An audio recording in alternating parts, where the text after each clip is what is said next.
IPL சூதாட்டம் தொடர்பாக ஓய்வு பெற்ற ஐஏஎஸ் அதிகாரிக்கு எதிராக கிரிக்கெட் வீரர் தோனி வழக்கு தொடர்ந்திருந்தார்.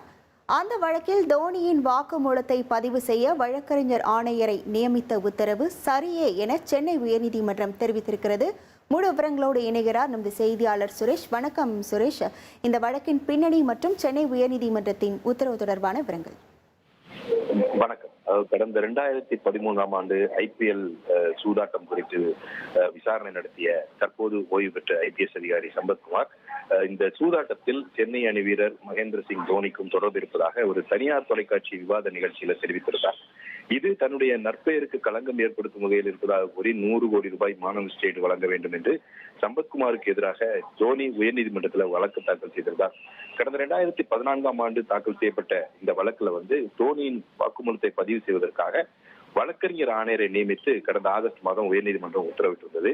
இந்த உத்தரவை எதிர்த்து சம்பத்குமார் மேல்முறையீடு செய்திருந்தார். இந்த மேல்முறையீட்டு வழக்கு நீதிபதிகள் SM சுப்பிரமணியம் மற்றும் முகமது சதிக் அடங்கிய அமர்வுல விசாரணைக்கு வந்தது. அப்போது சம்பத்குமார் தரப்புல முன்வைக்கப்பட்ட வாதம் என்னவென்றால், வாக்குமூலத்தை பதிவு செய்ய தோனி நீதிமன்றத்தில் ஆஜராகும்படி உத்தரவிட வேண்டும் என்ற ஒரு கோரிக்கை முன்வைக்கப்பட்டது.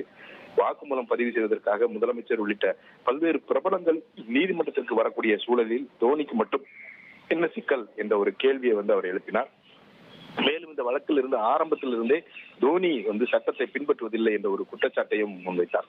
இந்த வாதங்களை ஏற்க மறுத்த நீதிபதிகள், தோனி ஒரு தேசிய அளவிலான பிரபலமாக இருக்கக்கூடிய ஒரு கிரிக்கெட் வீரர், அவர் நீதிமன்றத்துக்கு வந்தால் நீதிமன்ற விசாரணை நடைமுறைகளை மேற்கொள்வதில் சிக்கல் ஏற்படுவதோடு அதற்காக பல்வேறு ஏற்பாடுகளையும் செய்ய வேண்டியிருக்கும் என்று தெரிவித்தார்கள். வழக்கறிஞர் ஆணையர் மூலமாக வாக்குமூலத்தை பதிவு செய்யும் போது சம்பத்குமாரோ அவரது வழக்கறிஞர்களோ உடனிருந்து அவரை குறுக்கு விசாரணை செய்வதற்கும் உரிமை இருக்கிறது.